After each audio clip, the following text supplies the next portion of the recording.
Începem astăzi prima ședință de pregătire pentru examenul de evaluare națională la matematică.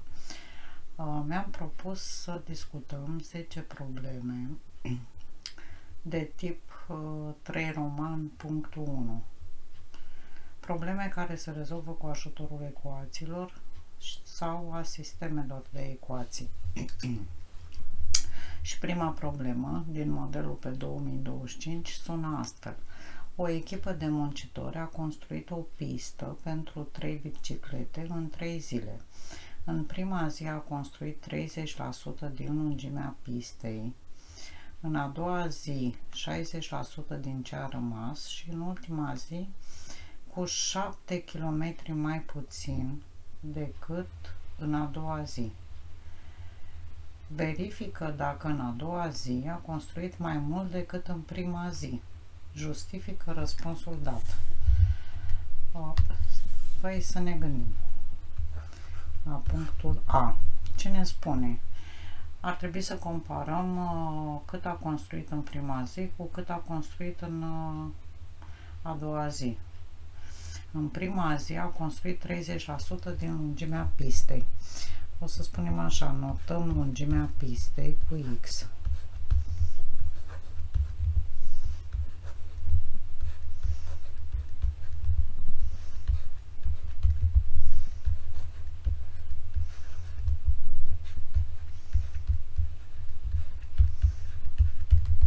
Evident că X-ul ăsta o să fie mai mare ca 0. În prima zi a construit 30% din lungimea pistei. În prima zi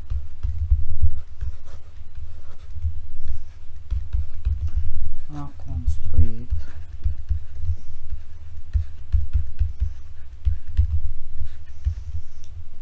30% din X, adică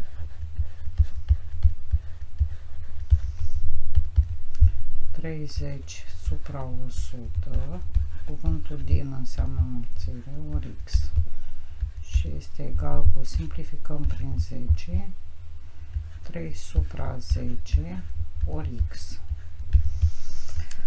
A doua zi a construit 60% din ce a rămas.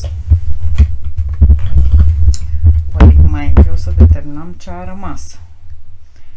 După prima zi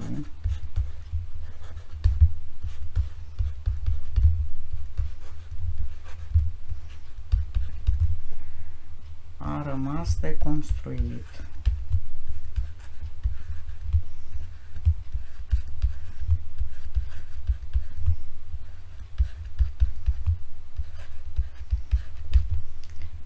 X minus 30% din X. Dar acest X l-am putea scrie ca 100% din X. Și acum o să scădem 30% din X. Adică 100% minus 30% o să însemne 70%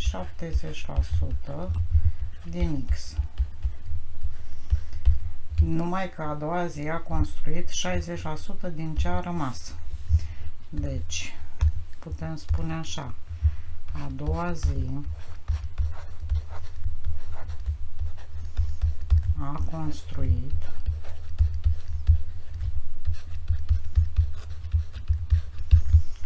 60%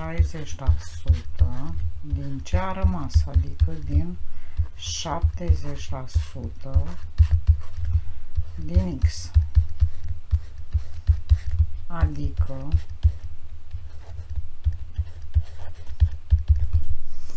60 supra 100 ori 70 pe 100 ori X. Iarăși mai facem niște simplificări și o să obținem 42 supra 100 din X. Bun, deci în prima zi a construit 3 supra 10 ori x. Ca să putem compara cu cât a construit a doua zi, o să amplificăm fracția asta cu 10 și o să obținem 30 supra 100 ori x. O simplificasem, dar e mai bine așa. Iar a doua zi, 42 supra 100 ori x. Păi, e cam clar că 42 este mai mare decât 30, deci 42 supra 100 este mai mare decât 30 pe 100 și dacă înmulțim și cu x care e mai mare ca 0, atunci 42 supra 100 ori x este mai mare decât 30 supra 100 ori x. Să vedem cine a întrebat. Verifică dacă în a doua zi echipa a construit mai mult decât în prima zi. Justifică răspunsul dat. Da, chiar am și justificat. Concluzia este că a doua zi a construit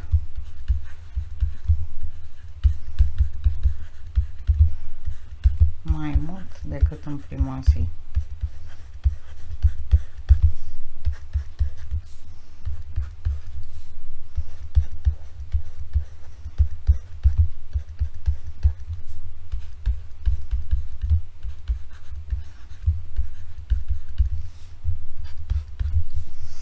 Și am terminat cu prima cerință. Să vedem cine mai cere. Determină lungimea pistei construite de echipă în cele 3 zile. Deci, și acum o să ne stabilim exact pentru punctul B mic. O să refacem totul B mic. Deci, avem așa, lungimea pistei este x. În prima zi a construit 30 supra 100 ori x. A doua zi 42 supra 100 ori x. Iar a treia zi,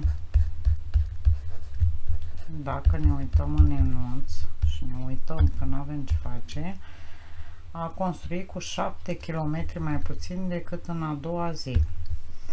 Deci o să punem 42 supra 100 ori x minus 7. O să considerăm că x este exprimat în kilometri. Da. Altfel n-ar mai ieși treburile. Așa. Și acum ecuația problemei ar fi: lungimea traseului este egală cu cât s-a construit în prima zi plus cât s-a construit în a doua zi plus cât s-a construit în a treia zi.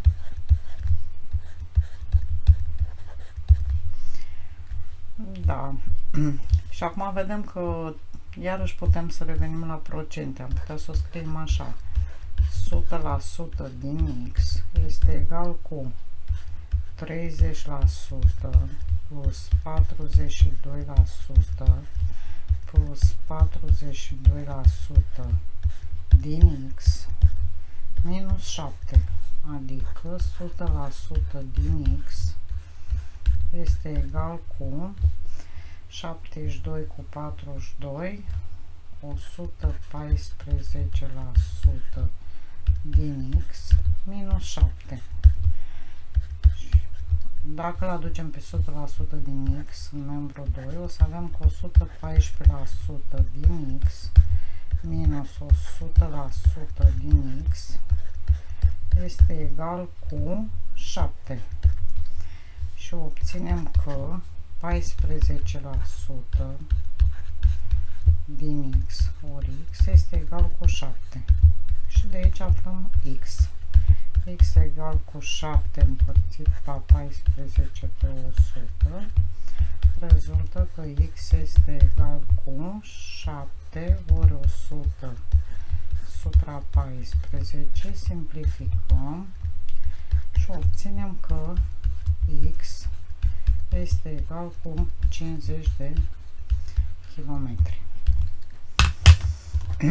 Și am terminat problema.